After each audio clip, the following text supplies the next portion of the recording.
everybody, and welcome to the February 5th Trips and Traps. Andy Serling, Richard Migliore.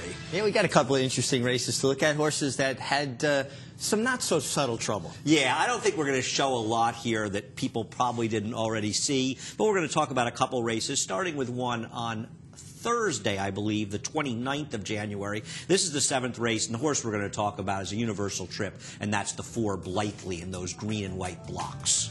Yeah, and she got out of the gate in good order, settled, I thought, in fairly good position, comfortable position.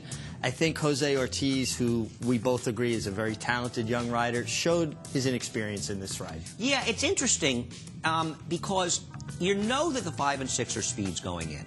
Now, clearly, the rider of the 6, Junior Alvarado, allowed the 5 to race off and sit outside of him.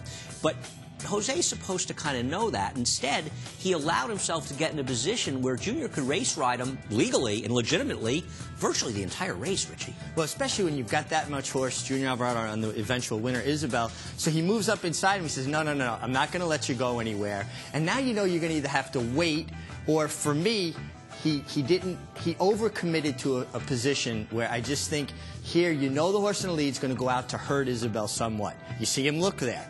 But now if you allow him to make the first move at him, he's not going to have time to think about you. Now he realizes inside him, he's going to ease back over. Now you're going to try to split them. When he's going to come out and try to hurt Isabel again, you're going to get shut off. No, I mean, it was a nightmare for him and a filly that deserved to win this race. And, you know, listen, I mean, no matter how good a young rider is, they're still a young rider, and they're still going to be in situations they're going to learn from. And knowing what kind of rider Jose is and has been, you know he's going to learn from this, and there's plenty to learn. You know, absolutely. Now, I'm going to go back. If you think about Ramon Dominguez and all of the success he had here, he would have just kind of sat quietly in that position, and even when the rail closed up, waited there, and then he would have been, look how much space now there is. Now you got to go back to where you began, and it was unfortunate. And Mark Hennig has been pretty unlucky.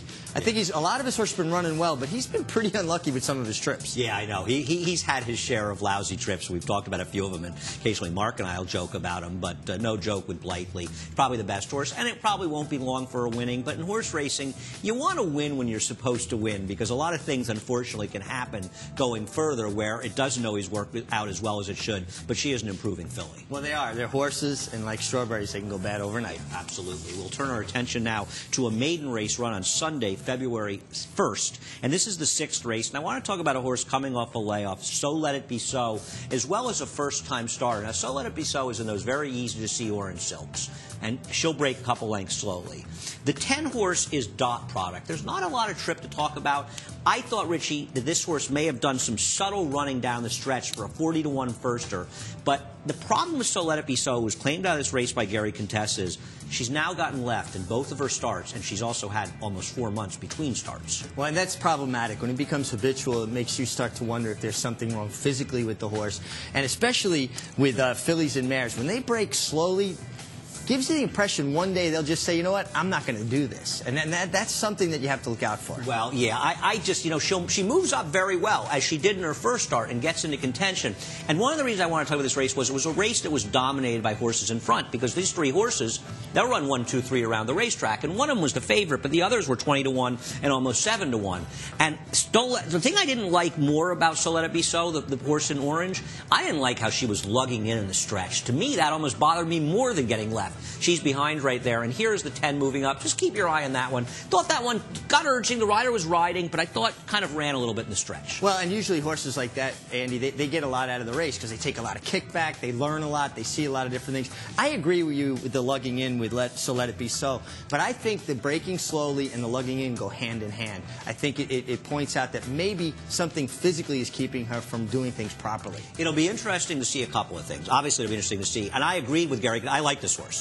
So I think, you know, it was a reasonable claim by Gary. And this horse was dropping down for realistic reasons as opposed to necessarily physical reasons. But the question is, how quickly will this horse come back for Gary?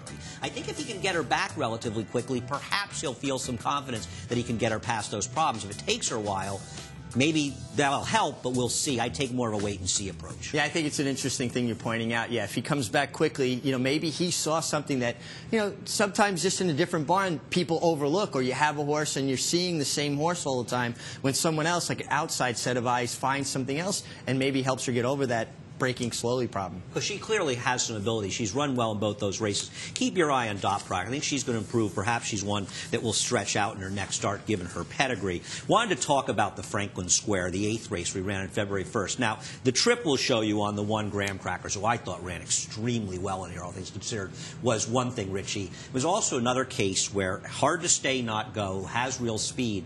All the other riders are just riding so. Look at them all passively looking at her. And Junior Alvarado, it's not Junior, it's Angel Arroyo realizes I can get an easy lead. And this is a filly that the way she's run in the past, I have to think she has some breathing issues. But once she's able to walk on the front end, it's all she wrote. Well, and that's been her problem in the past. She does have some breathing issues. There is the horse we're going to talk about, Graham Crackers, who right here, Kendrick Carmouche, who's made a good impression here and is a good rider. He has to commit to this spot. You can't be halfway in, halfway out. And he had room to go forward, and when he didn't make a decision, the riders outside of him made a decision for him. And the passivity started at the break. And then it was tentative from there on in. And, man, you watch these races around here. You saw that horse going in there, and I went, this is not going to be a good ending for this horse. And, you know, she just, I mean, she would have been right in here. Instead, she's all the way back there. So she lost, I mean, without exerting any less energy, Richie, she probably lost 5 or 6 lengths of position. I know she's saving ground the whole way, but I thought she ran pretty well just to finish 3rd, albeit beaten over 9 lengths. Yeah, no, she definitely got shuffled back completely out of the race.